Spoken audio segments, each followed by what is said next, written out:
Step into value zone. Value zone hyper mart బటాన్ చెరు. ప్రభు గారు సార్ ఒక్క నిమిషం. Hi, Ramnama. How are you? I'm fine sir, మీరు ఎట్లున్నారు? How are you? I'm fine By sir. the way, happy new year. Thank you sir, thank you so much. ఏంటి సంగతి? అసలు యాక్చువల్గా ఈ రోజు ఒక టాపిక్ గురించి మాట్లాడదామని వచ్చిన. మామూలుగా మీరు సినిమా ఇంటర్వ్యూలు అవి ఇవి బాగా చేస్తుంటారు కదా, జర పెద్ద పెద్ద వాళ్ళని కలుస్తుంటారు కాబట్టి మీరైతేనే కరెక్ట్ అనిపించింది నాకు. ఏంటి మరి అంత పెద్ద ధర్మ సందేహం? అంటే యాక్చువల్గా హిట్లర్ సినిమా నాకు చాలా ఇష్టం సార్, చిరంజీవి గారిది. ఆ సినిమా ఇవాళకి 27 సంవత్సరాలు అయిందట కదా రిలీజ్ అయ్యి. 27th. Yes. 27th ఇయర్ కాబట్టి కొంచెం హిట్లర్ సినిమా ఆ టైంలో పరిస్థితులు అసలు ఏంది, ఆ సినిమా ఎట్లా ఫామ్ అయింది అనే ముచ్చట మాట్లాడుకుంటే మంచిగా అనిపించింది. మీరైతే కరెక్ట్ పర్సన్ అని చెప్పేసి నేను అప్పటి నుంచి ఎదుగుతా ఉన్న ఆఫీస్ అంతా. కాదు, ఇప్పుడు రాజకీయ నాయకులు పొలిటికల్ ఇంటర్వ్యూలు చేస్తూ వాళ్ళని తాట తీస్తా ఉంటారు. నీకు సినిమా మీద పడింది ఏంటి? అంటే కొంచెం చేంజ్ అవ్వరు సార్ అంతే. ఇక మీలా చెప్పే వాళ్ళు పెద్దోళ్ళు ఉన్నప్పుడు ఇంకేం సార్, మంచి హ్యాపీగా వచ్చి మస్తు ముచ్చట్లు తెలుసుకోవచ్చు కదా, అట్లా వచ్చిన అనమాట. Very good, very good. So sir Hitler కూర్చోబెట్టి మాట్లాడతా, ఇలా నిలబెట్టే మాట్లాడతా? మీ ఇష్టం సార్, మీరు కూర్చుందాం అంటే కూర్చుందాం, నుంచుందాం అంటే కూర్చో. చాలాసేపు మాట్లాడాలి, చాలా విషయాలు చెప్తాను. హిట్లర్ అనేటువంటిది చాలా important, super duper hit cinema, different concept మళ్ళీ. యా. సో సార్ యాక్చువల్గా ఈ సినిమా గురించి మాట్లాడడానికి మీరే కరెక్ట్ పర్సన్ అని నేను ఎందుకు అనుకున్నా తెలుసా? యాక్చువల్గా ఇప్పుడు ఈ 27 ఇయర్స్ అయిపోయింది కదా, సరే ఒక్కసారి ఎందుకో చూడబోద్ది ఏంది, అట్లా పాత సినిమాలు ఒక్కొక్కసారి చూడాలనిపిస్తుంటుంది సార్. అట్లా పెట్టి చూస్తే అందులో పిఆర్ ప్రభు గారు అని మీ పేరు కనబడ్డది నాకు టైటిల్ కార్డ్స్ లో. ఎస్, టైటిల్ కార్డ్స్ లో. కాబట్టి ఆహా, అయితే చాలా ముచ్చట్లు మీ దగ్గర ఉండుంటాయి అని చెప్పేసి మిమ్మల్ని ఎత్తుకుంటూ వచ్చిన నేను. అయితే నాకు కొన్ని ముచ్చట్లు చెప్పాలి మీరు అలా. ఫస్ట్ యాక్చువల్గా నేను కనుక్కున్నది ఏంటంటే సార్, ఈ సినిమాలో ఫస్ట్ మోహన్ బాబు గారిని హీరో అనుకున్నారని అండ్ ఈవివి సత్యనారాయణ గారు డైరెక్ట్ చేస్తున్నారని చెప్పేసి ఫస్ట్ టాక్ వచ్చిందట. అవునా, నిజమేనా? ఎవరు చెప్పారమ్మా? నేను యాక్చువల్గా ఒక వెబ్సైట్ లో చదివినట్టు గుర్తు సార్ నాకు. It is totally wrong information. అసలు ఈవివి సత్యనారాయణ డైరెక్షన్ లో ఎడిటర్ మోహన్ గారు సినిమా చేయాలనుకున్నది లేదు. అలాగే మోహన్ బాబు గారు హీరో గారిని ఎప్పుడు లేదు. మోహన్ బాబు గారిని ఎడిటర్ మోహన్ గారు అనుకున్నటువంటి సినిమా వేరు, అది Hanuman Junction.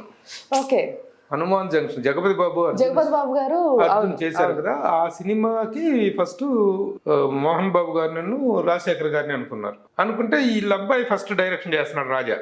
Okay, editor Mohan గారు అబ్బాయి డైరెక్షన్ లో ఫస్ట్ సినిమా హనుమాన్ జంక్షన్. వాళ్ళిద్దరు సీనియర్ యాక్టర్లు, వాళ్ళతోటి తను ఎంతవరకు జెల్ అవ్వగలడు. ఓకే, అది కాకుండా వాళ్ళు అంతకుముందే ఈవి సత్యనారాయణ డైరెక్షన్ లో 2 సినిమాలు చేసి ఉన్నాడు ఈయన మోహన్ బాబు గారు. అప్పుడు ఆ కాంబినేషన్ సెట్ అవ్వలేదు. ఇలా అనుకుంటే వీళ్ళు సీనియర్స్, మోరెవరు ఇద్దరు బిజీగా ఉన్నారు, వీళ్ళు మ్యాచ్ అవ్వలేదు, కొంచెం కుర్ర హీరోలు అయితేనే బెటర్గా ఉంటుంది అని చెప్పేసి అప్పుడు జగత్ బాబు అండ్ అర్జున్ కింద ఎడిటర్ మోహన్ గారికి చాలా మంచి రిలేషన్ ఉంది. సో ఆ పాయింట్ ఆఫ్ వ్యూలో హనుమాన్ జంక్షన్ సినిమా కనుక్కొని మొదట్లో మోహన్ బాబు గారు అనుకున్నారు తప్ప ఈవి సత్యనారాయణ డైరెక్షన్ లో మోహన్ బాబు హీరోగా హిట్లర్ అసలు లేనే లేదు. That is wrong information. కానీ అసలు పిక్చర్లకి చిరంజీవి గారు ఎట్లా ఎంటర్ అయ్యిండ్రు, ఆయనకి ఎట్లా వెళ్ళింది ఇది? అది తర్వాత అసలు సినిమా మోహన్ బాబు ఈయన రైట్స్ తీసుకున్నారు, రీమేక్ రైట్స్. మోహన్ గారు రీమేక్ రైట్స్ తీసుకున్నారు. మలయాళంలో మమ్మూటి అండ్ శోభన యాక్ట్ చేశారు. సిద్దికి అండ్ లాల్ అని ఇద్దరు జంట దర్శకులు వాళ్ళు. ఓకే, సంయుక్త దర్శకత్వం, సిద్దికి అండ్ లాల్. వాళ్ళిద్దరూ డైరెక్షన్ లో సినిమా అయిందనమాట. వాళ్ళిద్దరు డైరెక్షన్ లో చేసినప్పుడు హిట్లర్ సినిమా, సేమ్ టైటిల్, మలయాళంలో కూడా హిట్లర్. సో ఈ మూవీని రీమేక్ రైట్స్ తీసుకున్నాక మోహన్ గారే వెళ్ళి చిరంజీవి గారిని అడిగారు సార్ మరి? అంటే చిరంజీవి గారు అంటే అల్లు అరవింద్ గారు. ఓహో, మధ్యలో అల్లు అరవింద్ గారు ఉన్నారా? అల్లు అరవింద్ గారికి ఎడిటర్ మోహన్ గారికి మంచి రిలేషన్ ఉంది. ఓకే, అప్పుడు అల్లు అరవింద్ గారు దగ్గర ఈ విషయం చెప్తే ఇట్లా మంచి సినిమా ఉంది, చిరంజీవి గారికి అయితే బాగుంటది అని చెప్పేసి ఎడిటర్ మోహన్ గారు అడగటం. అసలు అది ఎలా జరిగిందంటే, అసలు ఇంకోటి రాంగ్ న్యూస్ కూడా స్ప్రెడ్ అవుతుంది, విచ్ ఈజ్ నాట్ రైట్. ఈయన సినిమా చూడకుండానే కథా చర్చలు జరుగుతుండగానే యాక్చువల్గా అది కూడా నేను విన్నా సార్. అంటే ఎడిటర్ మోహన్ గారు ఆ సినిమా ఏదైతే ఇప్పుడు మమ్ముట్టి గారు చేశారు ఈ హిట్లర్ సినిమాని మలయాళంలో, ఆ సినిమా రిలీజ్ అవ్వక ముందే ప్రొడక్షన్ నడుస్తుండగానే ఈ సినిమా పైన ఏంటో అంత కాన్ఫిడెన్స్ తీసుకొని ఇక్కడ రీమేక్ చేసిండ్రు అన్న ఫీలింగ్ నాకు వచ్చింది అది చూసిన తర్వాత. అది కరెక్ట్ ఇన్ఫర్మేషన్ కాదు. అది ఆ సినిమా అండర్ ప్రొడక్షన్ లో ఉండగా ఆయన రీమేక్ రైట్స్ కొనుక్కోలేదు, కథ గురించి తెలియదు. సినిమా రిలీజ్ అయిందా అంతా అయిపోయి హిట్లర్ సినిమా ఫస్ట్ కాపీ అక్కడ ప్రొజెక్షన్ వేశారు. ఓకే, మలయాళం హిట్లర్ సినిమాని ప్రొజెక్షన్ వేస్తే మన తెలుగు నుంచి చాలా మంది ప్రముఖ నిర్మాతలు అందరూ వెళ్ళారు, వాళ్ళతో పాటు ఎడిటర్ మోహన్ గారు వెళ్ళారు, సినిమా చూశారు. సినిమా అయిపోయిన తర్వాత వీళ్ళెవరూ అడ్రస్ లేరు. అందరూ జంప్. ఇదేదో మలయాళ గొడవ, ఇదో అన్న చెల్లెళ్ళు సెంటిమెంట్, ఇదంతా మనకి ఎక్కడ వర్కౌట్ అవుతుంది అనుకున్నారేమో, ఎవరు లేదు ముందుకు రాలి అందరూ జంప్. ఎయిటర్ మోహన్ ఒక్కడు మాత్రం వెళ్ళి సిద్దికి భుజం మీద చేదట్టి సినిమా సూపర్ డూపర్ హిట్ అవుద్ది అని అన్నాడు. అంటే వాళ్ళు షాక్, నిజమా సార్ వాళ్ళు ఎవరు ఏం చెప్పకుండా వెళ్ళిపోయారు, మీరు ఎలా కాన్ఫిడెన్స్గా చెప్తున్నారు అంటే, లేదు పెద్ద హిట్ అవుతుంది ఇది అని చెప్పేసి ఆయన చెప్పటం, ఆయన చెప్పిన వెంటనే నాకు రీమేక్ రైట్స్ ఇవ్వండి అని. వాళ్ళు అసలు సినిమా బాగుందని చెప్పడానికే షాక్ లో ఉంటే రీమేక్ రైట్స్ కూడా అడిగారు. రీమేక్ రైట్స్ అడిగితే వెంటనే వాళ్ళు చాలా ఆనందంగా హ్యాపీగా అనుకున్నారు, అగ్రిమెంట్ అయ్యారు. అగ్రిమెంట్ అయిన తర్వాత ఈ రీమేక్ రైట్స్ సొంతం చేసుకున్నారు. అంతేకాకుండా కథ జరుగుతుండగానే, షూటింగ్ జరగకముందే కథా చర్చల దశలోనే తీసుకున్నారు అనేది ఇట్స్ రాంగ్ ఇంపార్ట్. కానీ ఏదేమైనా అది చాలా డిఫరెంట్ స్టోరీ సార్, చాలా డిఫరెంట్ స్టోరీ, చాలా డిఫరెంట్ స్టోరీ. మలయాళానికి దీనికి చాలా మార్పులు చేయడం జరిగింది. ఎందుకంటే మలయాళంలో మమ్మూటి ఒక డిఫరెంట్ యాక్టర్. అవును, వాళ్ళ స్కూల్ ఆఫ్ టేకింగ్ అదంతా ఎక్కువ ఇదిగా ఉంటుంది, టెక్స్ట్ ఓరియంటెడ్ గా ఉంటుంది. అది మన దగ్గరకు వచ్చి దానికి వచ్చే గ్లామర్ ఇది కావాల్సినప్పుడు దానికి తగ్గ చేంజెస్ చేయాల్సినటువంటి పరిస్థితి. అంటే చిరంజీవి గారిని హీరో అనుకున్న తర్వాత చేసిన మార్పులు ఇవి. అల్లు అరవింద్ గారితో ఈ విధంగా మంచి సబ్జెక్ట్ ఉంటుంది, చిరంజీవి గారు చేస్తే బాగుంటది అని చెప్పేసినటువంటి ఇదిలో అడగటం జరిగింది. కానీ నిజంగా చిరంజీవి గారు మాత్రం అందులో యాక్ట్ గా అనిపించిండ్రు. అండ్ ఆ పాటలు, డాన్సులు, రంభా గారు, చిరంజీవి గారు అసలు చింపేశారు ఆ టైంలో, అసలు మామూలుగా లేకుండా. చిరంజీవి గారు ఒక బ్రీత్ తీసుకున్నారు ఆ టైంలో. నిజంగా సార్, నేను ఇది కూడా విన్నా ఏంటంటే చిరంజీవి గారు ఈ హిట్లర్ సినిమా చేయడానికి ముందు చాలా పెద్ద గ్యాప్ తీసుకున్నారు, చాలా రోజుల తర్వాత మేకప్ వేసుకున్నారు అని. ఇది కూడా నిజమేనా? 100% నిజం. ఎందుకంటే ఆ సమయంలో నేను ఒక ఆర్టికల్ రాయటం కూడా జరిగింది. చిరంజీవి గారు ఏమైందంటే ఘరానా మగుడు, అంతకు ముందు గ్యాంగ్ లీడరు, ఆ జగదేక వీరుడు అతిలోక సుందరి, ఆ సినిమాలకు అదొక వేవ్ నడిచింది, పసివాడి ప్రాణం. ఆ వేవ్కి ఒక పరాకాష్ఠగా వచ్చిన సినిమా ఘరానా మగుడు. ఘరానా మగుడు అంత స్టూపెండస్ హిట్ అయిన తర్వాత వచ్చినటువంటి చిరంజీవి గారి సినిమాలన్నీ కూడాను ఆ స్థాయి ఎక్స్పెక్టేషన్స్ మీట్ అవ్వలేక వరుసగా ఫ్లాప్ అవుతూ వచ్చినాయి. ఏమేమి వచ్చినాయి, ఆపద్ బాంధవుడు ఒకటి, ఎస్పీ పరశురామని, రిక్షా ఓడు, ఇంకా కొన్ని సినిమాలు ఈ విధంగా ఫెయిల్ అవుతూ వరుసగా సినిమాలు ఫెయిల్ అవుతున్నాయి, ఎక్స్పెక్టేషన్స్ రీచ్ అవ్వట్లేదు.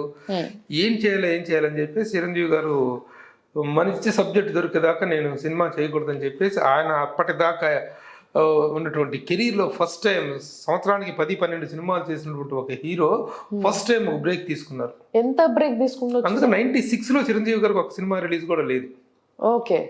96లో చిరంజీవి గారికి ఆయన మొత్తం కెరీర్ మొత్తం మీద చూసుకుంటే వన్ హీరో. ఈ మధ్య కాలంలో మళ్ళీ 1 or 2 బ్రేక్స్ వచ్చాయి అనుకోండి, సరే రాజకీయాల్లో ఒక 10 years బ్రేక్ రావడం అది వేరే విషయం. అప్పటి వరకు జరిగినటువంటి కెరీర్ లో 1 year పాటు బ్రేక్ వచ్చింది.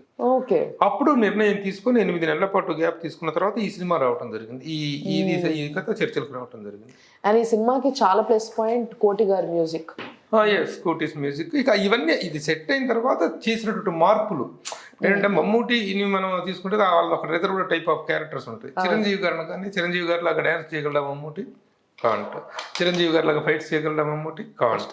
వాళ్ళ టేకింగ్ అది కంప్లీట్లీ డిఫరెంట్ సార్ వాళ్ళది కూడా. Mammootty is no doubt a great actor, కానీ ఇక్కడ స్కూల్ అనేటువంటిది డిఫరెంట్. దీన్ని చిరంజీవి గారి ఇమేజ్ కి మౌల్డ్ చేయాల్సిన, కొంచెం మాస్ ఫ్యాన్స్ ఎక్కువ, చిరంజీవి గారిని చూసే విధానం వేరుంటది ఇక్కడ ఫ్యాన్స్ అందరూ. కాబట్టి ఆ విధంగా చిరంజీవి గారి ఇమేజ్ కి తగ్గట్టుగా మార్పులు చేయడం జరిగింది. చేసేసి దాన్ని ఒక most family entertainment and with an action film గా దాన్ని టర్న్ అప్ చేయడం అనేటువంటిది డ్రామా అని చెప్పొచ్చు. Family drama. అన్నా చెల్లెల్లో ఒక తండ్రి లేకపోయినా తండ్రి స్థానంలో ఒక అన్న ఎలాంటి బాధ్యత నిర్వహించాడు అనేటువంటి. తండ్రి అంటే గుర్తుకొచ్చింది, దాసనారాయణ గారు తండ్రిగా నటించారు ఇందులో. అది ఫస్ట్ చాలా చిరంజీవి గారు చాలా హ్యాపీ ఫీల్ అయ్యారు.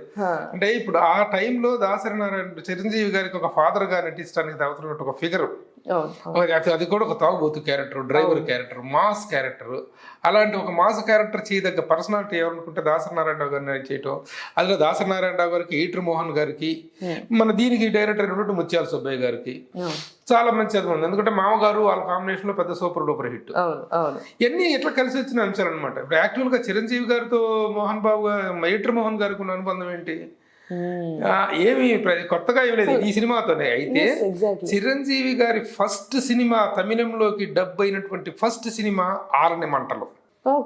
ఆ ఆరణ మంటలోని తమిళ్లోకి డబ్ చేసినటువంటి నిర్మాత ఏటూరి మోహన్ గారు. ఓహో, అంటే తమిళ అక్కడ ప్రేక్షకులకి connection మళ్ళీ ఇక్కడ కరెక్ట్ అయింది. correct. తమిళ ప్రేక్షకులకి ఫస్ట్ టైం చిరంజీవి గారిని ఇంట్రడ్యూస్ చేసింది ఏటూరి మోహన్ గారు.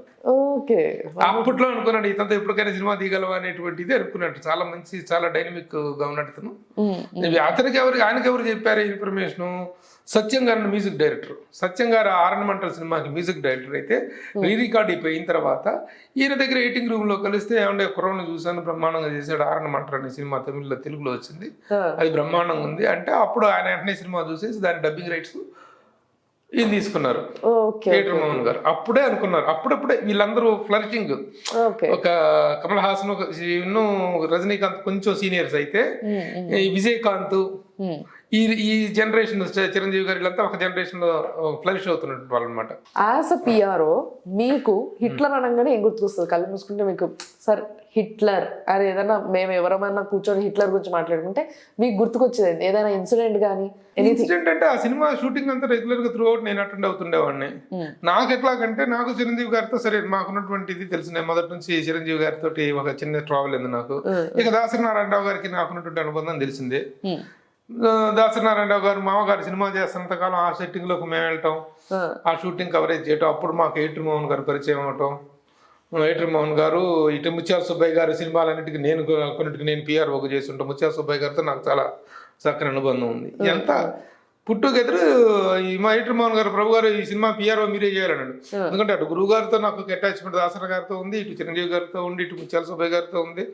సో ప్రభు గారు మీరే పిఆర్ఓ చేయాలంటే జరిగింది. సో ఆ విధంగా ఆ సినిమాకి నేను పిఆర్ఓ. అంటే మీరు దగ్గరుండి చిరంజీవి గారిని చూసినారు కాబట్టి ఆ టైంలో ఒక 2 పదాల్లో చెప్పాలంటే ఏం చెప్తారు చిరంజీవి గారి గురించి? చిరంజీవి గారి గురించి చెప్పడం అంటే ఈ వాల్యూమ్స్ చెప్పాల్సిన వ్యక్తి గురించి 2 పదాల్లో చెప్పండి. అందుకే సార్ అదే కష్టం కదా. హీఈస్ ద గేమ్ చేంజర్ అంతే. ఎగ్జాక్ట్లీ, చిరంజీవి గారు is the game changer. And at the same time Chiranjeevi గారి కెరీర్ లో హిట్లర్ అనే సినిమా ఒక గేమ్ చేంజర్. ఎస్, ఎందుకంటే నేను ఒకటే చెప్తుంటాను, చిరంజీవి గారి గురించి వచ్చిన సందర్భం వచ్చే టాపిక్ అడిగావు కాబట్టి చెప్పడం ఏంటంటే, సినిమా ఇండస్ట్రీలో 24 క్రాఫ్ట్లు ఉంటాయి. 24 క్రాఫ్ట్లో ప్రతి క్రాఫ్ట్ కి సంబంధించిన టెక్నీషియన్ కూడా నేను చిరంజీవి గారితో పనిచేయాలి. చిరంజీవి గారి సినిమాకి పనిచేయటాన్ని ఒక ప్రివిలేజ్ గా, ఒక ప్రెస్టేజ్ గా, ఒక హారర్ గా ఫీల్ అయ్యేటువంటి సందర్భాన్ని అందరూ ఎక్స్పెక్ట్ చేస్తున్నారు. ఒక జర్నలిస్ట్ ఉంటే చిరంజీవి గారిని ఇంటర్వ్యూ చేయాలనుకుంటాడు, ఒక డైరెక్టర్ ఆయన డైరెక్ట్ చేయాలనుకుంటారు, ఒక ఎడిటర్ ఆయన సినిమా చేయాలనుకుంటారు, ఒక కొరియోగ్రాఫర్, ఒక డాన్స్ మాస్టర్, ఒక ఫైట్ మాస్టర్, వీళ్ళందరూ కూడా ప్రతి ఒక్కళ్ళు కూడాను అల్టిమేట్ ఎండ్ ఈజ్ చిరంజీవి గారి సినిమా చేయటం ఒక గోల్ గా ఫీల్ అవుతుంది. చాలా లక్కీ ఫీల్ అవుతారు అయితే ఈ విషయంలో. ఎప్పుడో అది కూడా ఇప్పుడు కాదు, అందరు ఇప్పటికి ఇంకా వెయిట్ చేస్తారు. 27 years బ్యాక్ వర్క్ చేసిన. I'm very happy sir. అంటే మీరు కూర్చొని ఇంత మంచిగా హ్యాపీ ముచ్చట్లు చెప్తారు చూసిర్రా. అట్లాగా అన్ని విధాలుగా చూసుకుంటే సార్ లారెన్స్ ని తనకి ఫస్ట్ టైం అవును డాన్స్ డైరెక్టర్ గా దాంట్లో అవకాశం ఇవ్వటం. అదే సినిమా హబీబీ హబీబీ సాంగ్ కి, నడక కలిసిన నవరాత్రి సాంగ్ కి, తర్వాత అన్ని సాంగ్స్ కి 2 సాంగ్స్ తనతో చేయించాడు. ఇంకా కోటి మ్యూజిక్, అద్భుతమైన మ్యూజిక్. కోటి one of the best album of కోటి. ఆ టైంలో మొత్తం కోటి గారు ఇట్లా వేలేసారు. దత్తు అని కెమెరామెన్, చిరంజీవి గారి cinematographer Dattu. So it's wonderful team అంతా కలిసి చేసినటువంటి అద్భుతమైన సాధన. చిరంజీవి గారు ఇది తీసుకోవటం 8 నెలలు గ్యాప్ తీసుకున్న తర్వాత నేను ఆ రోజున ఒక ఆర్టికల్ రాశాను. మెగాస్టార్ ముఖానికి రంగేసుకుని 8 నెలలైంది, కారణాలపై సూపర్ హిట్ విశ్లేషణ అని చెప్పి నేను అప్పుడు సూపర్ హిట్ పత్రికలో చీఫ్ రిపోర్టర్ ఉండేవాడిని. రాశాను. అప్పుడు ఎందుకు ఆయనకేం డిమాండ్ లేకనా, ఆయనకేం ప్రొడ్యూసర్లు లేకనా, ఎందుకు ఆయన ఖాళీగా 8 నెలలు ఖాళీగా కూర్చోవలసి వచ్చిందంటే it is a responsible way of thinking. ఒక ఏదో పిచ్చి సినిమా, ఏదో ఒక సరైనటువంటి సబ్జెక్ట్ సెట్ అవ్వని సినిమా చేసేసి అటు ప్రేక్షకులను డిసప్పాయింట్ చేయటువంటి, నిర్మాతలు నష్టపరచడం కాదు, I must take a right step అనేటువంటి ఒక డిసిషన్ తో ఆయన 8 నెలలు మేకప్ వేసుకోకుండా కూర్చున్నారు. ఆ విషయం నేను రాస్తే ఆ విషయాన్ని ఫాలో అవుతూ చాలా మంది జర్నలిస్టులు ఆర్టికల్స్ రాశారు. అప్పుడు చిరంజీవి గారు హిట్లర్ ఓపెనింగ్ లో ఒక మాట అన్నారు, ప్రభు జర్నలిజంలో యాక్చువల్గా ఇలాంటి సమయంలో చిరంజీవి పని అయిపోయింది, చిరంజీవికి వేషాలు లేవు, చిరంజీవికి ప్రొడ్యూసర్స్ లేరని రాస్తారు, కానీ ప్రభు ఒక కొత్త వరవడిగా ఇలా రాయటం అనేటువంటిది ఎంత హెల్దీ జర్నలిజం అని చెప్పేసి ఆయన హిట్లర్ ఓపెనింగ్ లో పబ్లిక్ మీటింగ్ లో చెప్పారు, ప్రెస్ మీట్ లో చెప్పారు. Very nice sir. That was నిజంగా ఆయనకి వేషాలు లేకుండా కాలికి కూర్చుంది. అంటే కోట్ల రూపాయలు గొమ్మరిచ్చేటువంటి ప్రొడ్యూసర్స్ రెడీగా ఉన్న టైంలో ఆయన అంత బ్రేక్ తీసుకోవటం అనేటువంటిది ఆయన హెల్దీ థింకింగ్ నిదర్శనం అనమాట. So these are all the greatest things. ఇలాగా ఇంత 42 కేంద్రాల్లో అద్భుత విజయాన్ని సాధించినటువంటి ఈ సినిమా శతదినోత్సవం ఒంగోలులో జరిగింది. ఓకే ఒంగోలు పట్టణం మొత్తం ఆ రోజున నేను అక్కడ వెళ్తాం, మా గురువు గారు దాసనారాయణ గారు, చిరంజీవి గారు మొత్తం ఎంత యూనిట్ ఒంగోలు పట్టణంలో హిట్లర్ సర్జనవుతుంది. వెరీ సో 27 years బ్యాక్ ఒక అద్భుతమైనటువంటి మెమరీ ఈ రోజున గుర్తు చేసినందుకు నేను బాగా పట్టుకున్నాను. మంచి matter కాబట్టి. Very nice sir, wonderful talking to about this. నిజంగా ఇట్లాంటి టాపిక్స్ ఏమైనా ఉంటే తప్పకుండా మీరు ఎక్కడున్నా ఎతికి పట్టుకొని మరి కూర్చోబెట్టి మాట్లాడిపించేస్తాను నేను మళ్ళీ. కాబట్టి రావునమ్మా పట్టిందంటే వదలదు కదా. అంతే కదా సార్ మరి. Thank you sir, thanks a lot.